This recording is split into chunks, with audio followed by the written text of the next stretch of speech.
I know she will bring to the demands of her new role the steadfast devotion to duty on which I have come to rely so much. Electric tension surged across Britain. Windsor had transformed into the backdrop of an unprecedented royal moment as Catherine and William stepped forward, not as mere heirs, but as the living, breathing centre of the monarchy. Across the nation, eyes widened, whispers filled drawing rooms, cafes, and streets alike, as some speculated on King Charles's fragile health, while others hinted at urgent, high-stakes decisions unfolding behind palace walls. A few sensed the unmistakable signs of a carefully orchestrated reset of the crown itself. Crowds gasped, senior royals exchanged cautious glances, and allies stood frozen, trying to comprehend what was happening right before history's eyes. What exactly had forced this moment into history? Stay close, because what followed would redefine the monarchy forever. The crown didn't arrive with the roar of trumpets or the flash of pageantry. It arrived quietly, carried by words that resonated far beyond the soaring ceilings of Westminster Abbey. Beneath the same arches where King Charles had been crowned just 2 years earlier, the Archbishop of Canterbury delivered a blessing now widely recognised as the true turning point of the modern monarchy. The Archbishop's message was both simple and weighty. The crown was no longer a passive inheritance. It was a living responsibility, now passing toward those ready and capable of carrying it across the kingdom. The meaning hit instantly, but it was the image that followed which truly cemented this historic day. Princess Anne, steady and unwavering, stepped forward as the guardian of royal duty, the nation holding its collective breath. In her hands rested the newly commissioned Queen Consort's crown, crafted by Gerard and Company, jewellers with an unbroken tie to the monarchy since 1735. The crown glimmered with Burmese rubies, sapphires, and diamonds drawn from Queen Elizabeth II's private collection. This was no mere ornament. It was a statement, continuity,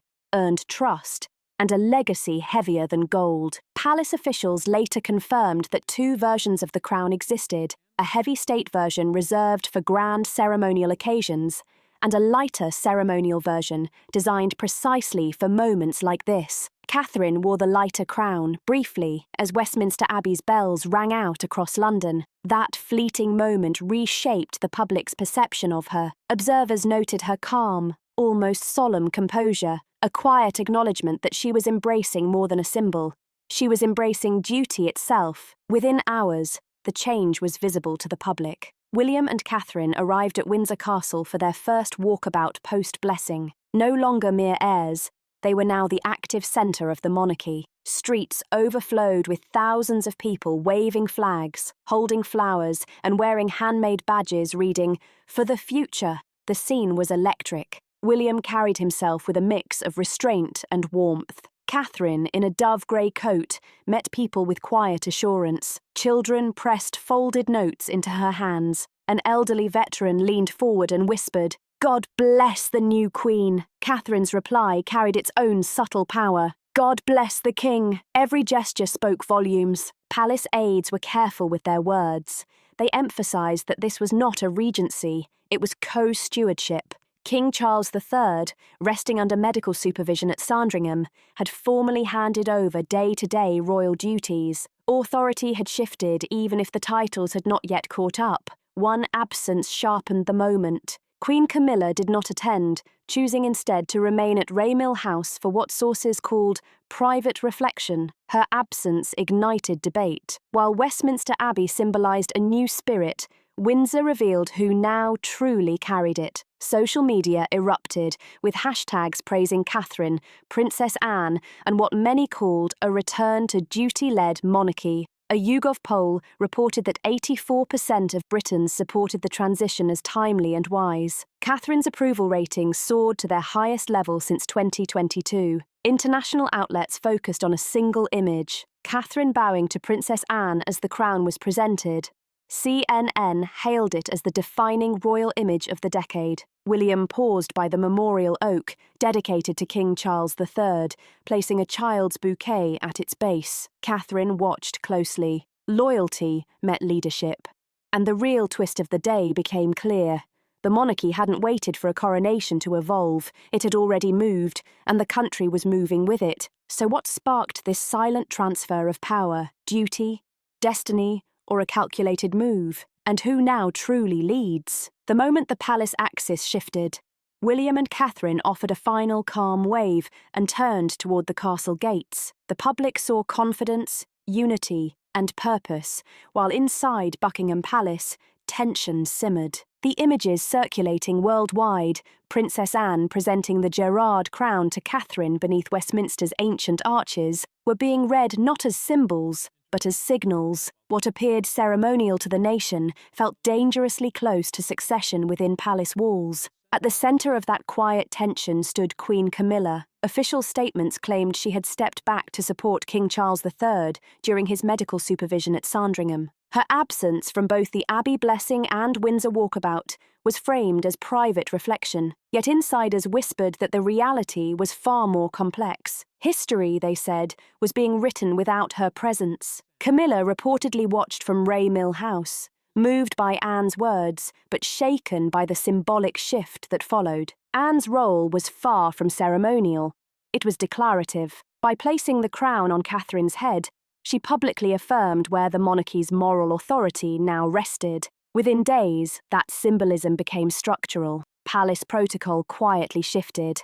Reporting lines within the Royal Communications Unit changed. Teams that once reported jointly to Buckingham Palace and Clarence House now answered directly to the office of the Prince and Princess of Wales. Officials called the move temporary, but royal insiders described it as a constitutional earthquake. King Charles, still at Sandringham, reportedly approved the changes. Insiders credit Princess Anne for urging him to act, offering reassurance that history wouldn't wait. "You can rest, Charles. They're ready," she reportedly said. Within 48 hours of the blessing, Catherine's schedule reflected the shift. She hosted an informal luncheon for Commonwealth youth ambassadors at Kensington Palace. No crowns, no carriages, just conversations on education, opportunity, and innovation. Leadership had quietly begun. International media followed closely. British newspapers praised Catherine's calm authority. Overseas outlets highlighted her work as evidence that the monarchy was regaining moral clarity. Yet palace unease lingered. Camilla's private secretary, Fiona Shelburne, resigned days after the blessing, citing restructuring. Staff loyal to Clarence House were reassigned to Kensington. One former aide described it as disorienting. The ground seemed to move beneath everyone's feet. Through it all, Princess Anne remained steady. She visited the king twice that week, carrying updates and reinforcing unity. Asked whether the changes were permanent, she answered bluntly, "The crown doesn't wait for comfort. It waits for courage." Headlines seized the phrase, emphasizing the contrast between Anne's forthright leadership and Camilla's silence. Soon, William chaired weekly Privy Council briefings, while Catherine led public engagements. Historians began speaking of a dual monarchy in practice, if not in name. Unprecedented, yes, but not impossible. Each passing day made it harder to ignore the truth forming behind palace doors. William and Catherine were quietly sharing the monarchy's power. What does this hidden dual reign mean? Stay glued. A blessing had quietly become a transfer of power. Many reminded the public it was not yet a coronation. In royal tradition, a blessing prepares the ground for what must eventually follow. Those carefully chosen words in Westminster Abbey were more than spiritual reassurance. They were a public declaration. To the world, it felt like a silent endorsement that the throne's future had already shifted. In the days that followed, Catherine moved with quiet confidence, requiring no announcement. Photographs emerged of her leaving Westminster Abbey, not for a formal engagement, but for a surprise visit to a children's hospice. No cameras, no press, no fanfare. Later, the palace confirmed she would preside over the upcoming Commonwealth Youth Forum alongside Princess Anne. Media commentators drew a stark contrast. Camilla, Queen by title, remained unseen and unheard. Catherine, Queen by presence, appeared wherever duty felt human. Those closest to King Charles insisted there was no bitterness in the shift, only resolve. A long-serving aide recalled a private moment between Charles and Princess Anne. "Let her shine. That's what your mother would have wanted. Behind that sentiment lay a deeper truth. Authority that once felt delicate and shared was now settling with clarity. The reality became visible during a symbolic walk through Sandringham Gardens. William and Catherine met local volunteers supporting the estate. Afternoon light bathed the Norfolk grounds as their motorcade arrived, greeted by gentle applause and the flutter of Union Jack flags. A hush fell over Sandringham as King Charles remained under medical supervision.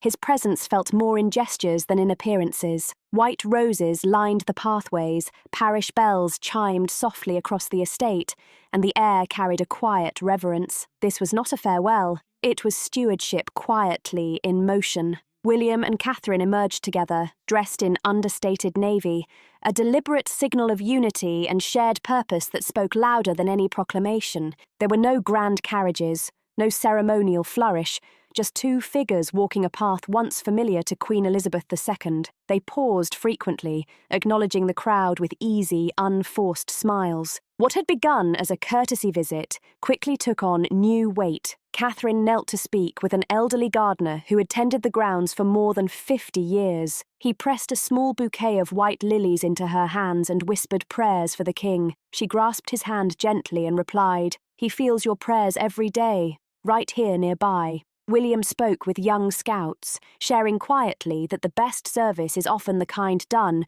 when no one is watching. Cameras captured each moment, but there was no sense of performance, only connection. They were no longer waiting to rule. In those moments, they already were. Inside the main hall, a private reception followed, attended by senior aides and Princess Anne, whose quiet influence had shaped every step of this transition. When she raised her glass, her words were brief, but pointed. "The crown is not a gift, it is a relay." Later, Catherine acknowledged how much Anne's guidance had anchored them through this turbulent shift. As twilight settled over Sandringham, Catherine hosted a small round table with representatives from the Royal Foundation, the British Council, and the Commonwealth Secretariat. The conversation centred on cultural diplomacy in a rapidly shifting world. Proposals drafted months prior now felt prophetic, emphasising education, sustainability, and purpose over spectacle. Senior aides confirmed these ideas would feed directly into the upcoming Commonwealth Youth Forum,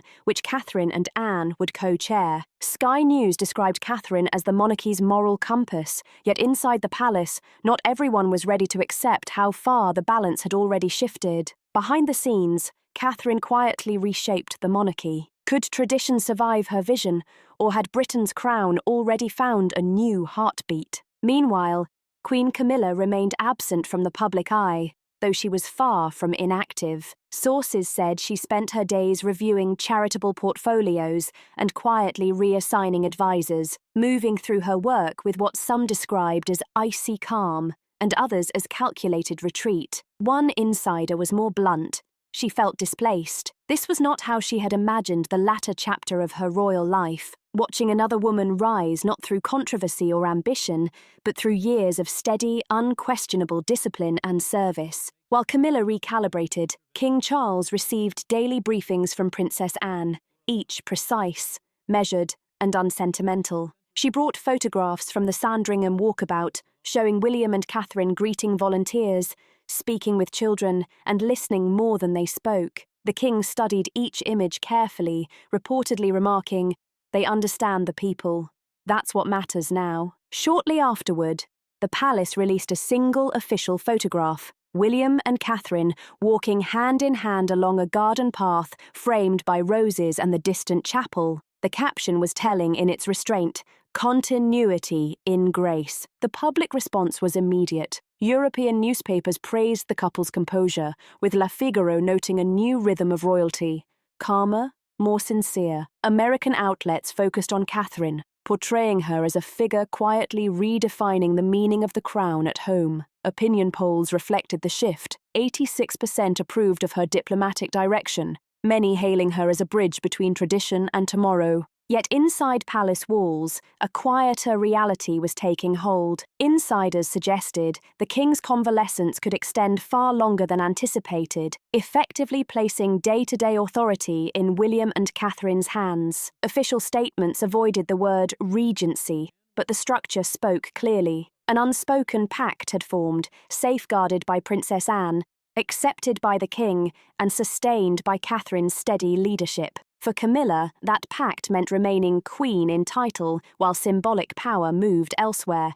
Her position remained secure, but the centre had shifted. A BBC correspondent captured the mood succinctly. The crown was no longer waiting for time.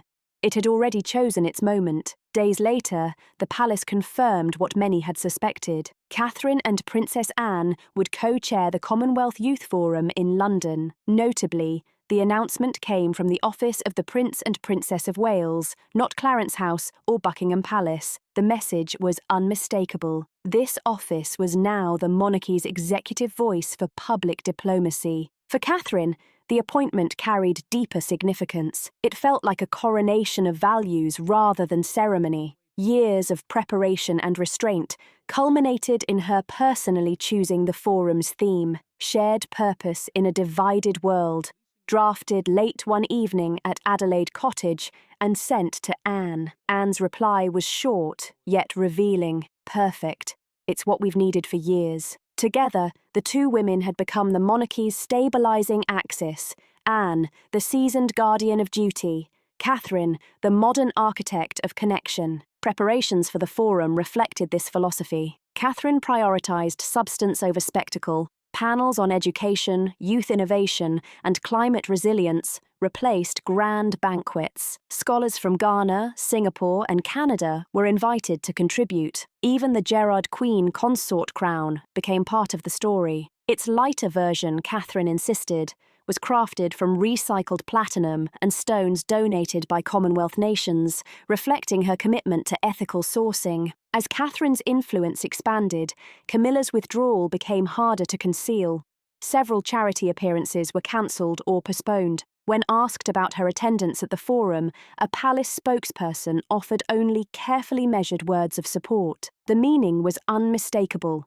The monarchy's momentum had shifted. Against this backdrop, William quietly arranged a private visit to his stepmother at Ray Mill House, a meeting that would test whether reconciliation could keep pace with a monarchy already moving forward. But how had Catherine's quiet rise rendered Camilla nearly invisible? And could one private meeting redefine the monarchy's future entirely? The meeting unfolded without ceremony, raised voices, or public statements. Yet sources later described the atmosphere as heavy with finality. William arrived determined to speak plainly. He told Camilla she would always have a place within the family, but the country was calling for renewal. His words were careful, measured, yet unmistakable. Camilla listened, composed, but visibly weary. Her reply was quiet, almost resigned. Renewal comes for everyone, and it never asks permission. Fragments of that conversation later appeared in the Daily Telegraph. They were read not as bitterness, but as wisdom shaped by experience. The balance of power had shifted, and there was no path back. While that chapter closed behind palace walls, Catherine looked forward with remarkable clarity. Preparations for the Commonwealth Youth Forum accelerated under her guidance.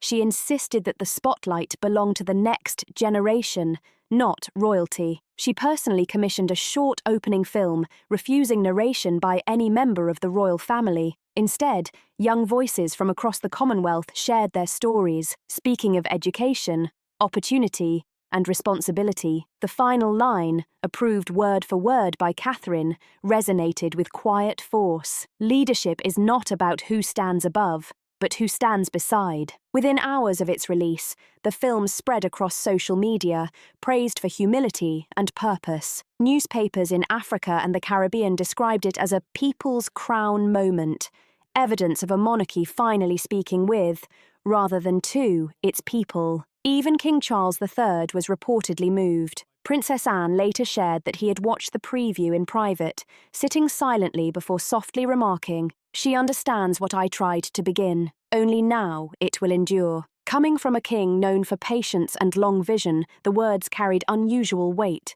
They suggested not regret, but acceptance, that his legacy would be completed through others. By the time official invitations for the Commonwealth Youth Forum were issued, Catherine's role had crossed an invisible line. Diplomatic briefings instructed international ambassadors to address her formally as Her Majesty, the Queen Consort Designate. an honorific approved by the Privy Council until a full coronation could take place. Royal commentators called it a quiet crowning, unprecedented in restraint, yet unmistakable in meaning. Without fanfare, without proclamation, Catherine had stepped into a space that could no longer be described as symbolic. Inside palace corridors, aides spoke in hushed tones about how swiftly it had all happened. Princess Anne, ever pragmatic, dismissed surprise. History rarely announces itself. It just moves forward when the moment arrives. Her partnership with Catherine had become the monarchy's stabilizing force,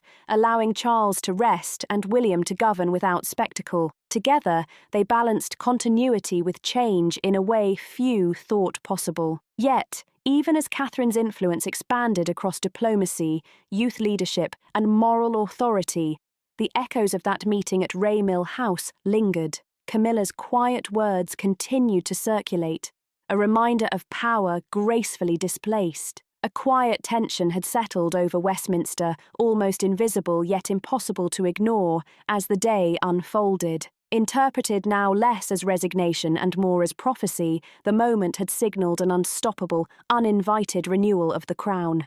Reshaped not by ceremony, but by purpose, the world was already responding to Catherine as queen in all but name, her influence rippling quietly, yet unmistakably. Inside royal circles, the conversation was no longer about whether the transition had happened. It was about how quickly the rest of the institution would be forced to catch up. Camilla's earlier warning, that renewal never asks permission, echoed through palace corridors like a quiet prophecy. Those closest to her admitted she was increasingly isolated. Once central to strategy meetings and press briefings, she now found herself alone in the morning reading room, absorbing not just the headlines, but the silences between them. In those quiet absences, the palace witnessed a subtle yet seismic shift. The monarchy's centre of gravity had moved. As preparations intensified, Catherine and Princess Anne convened for a final rehearsal at Westminster Hall. Before the historic coronation chair, worn from centuries of use and once occupied by Charles II,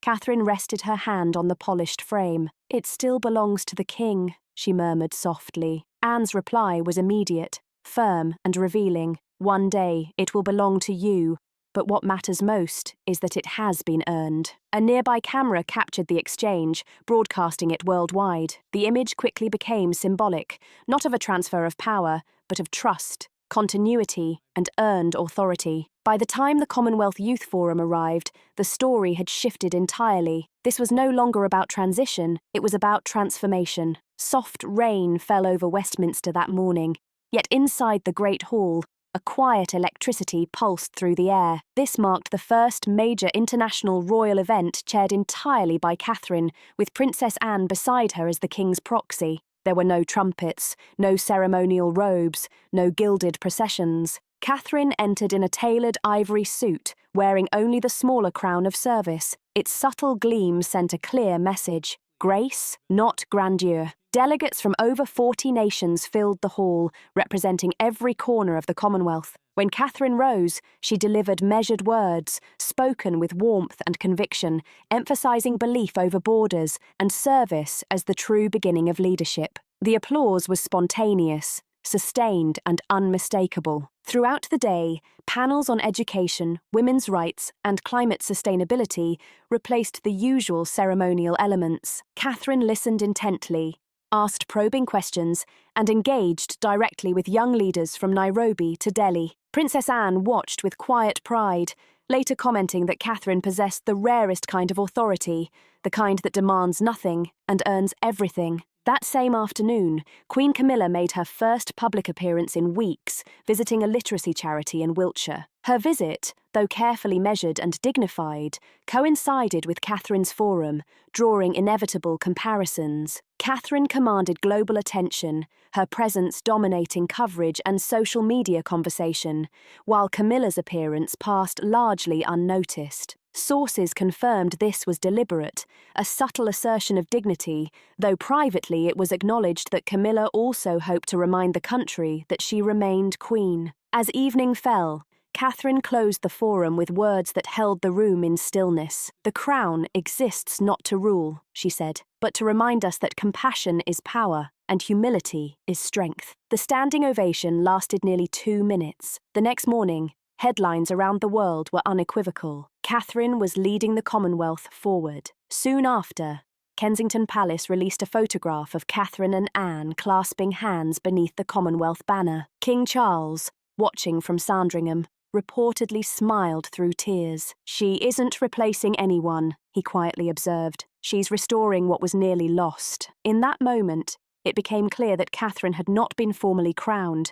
yet her reign had already begun. But the larger question persisted.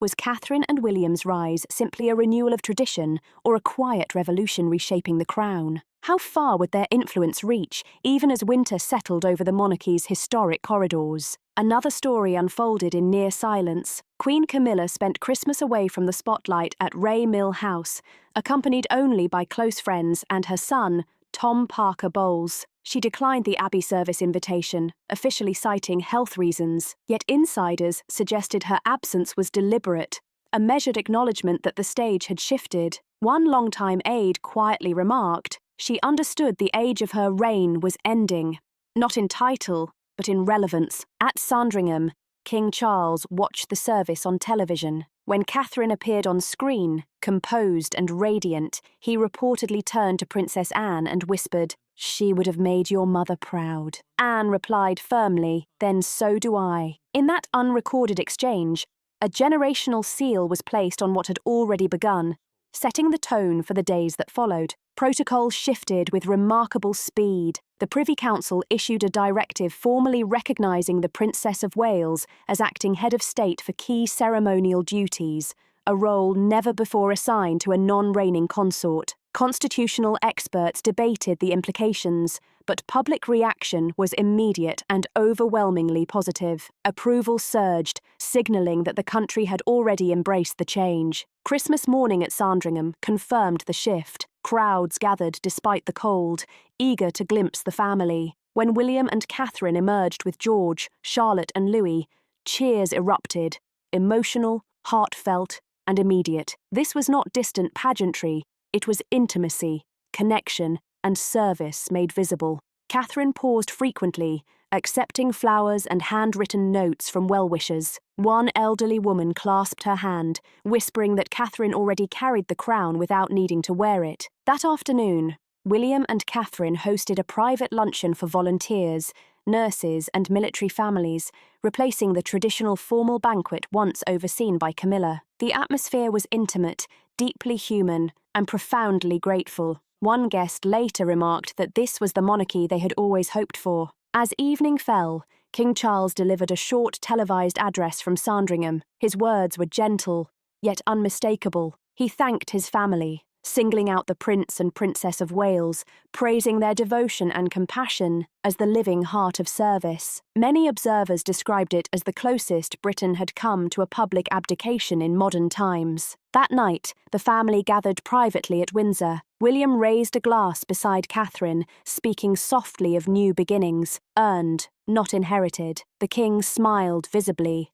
at peace. Snow fell outside, marking the first white Christmas in years. Far away, at Ray Mill, Camilla watched the snowfall from her window, calm and reflective. A friend later said she understood the difference. Her crown had been borrowed from time.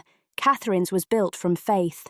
And as Westminster's bells marked midnight, Britain crossed an invisible line. When morning came, the message was undeniable. The William and Catherine era had quietly ended the old regime, but the questions lingered. What truly sparked this quiet shift in Britain's monarchy? Was it calculated strategy, destiny, or simply grace? And how far will Catherine and William's influence ultimately extend, reshaping not just the crown, but the monarchy's role in the modern world? One thing became clear.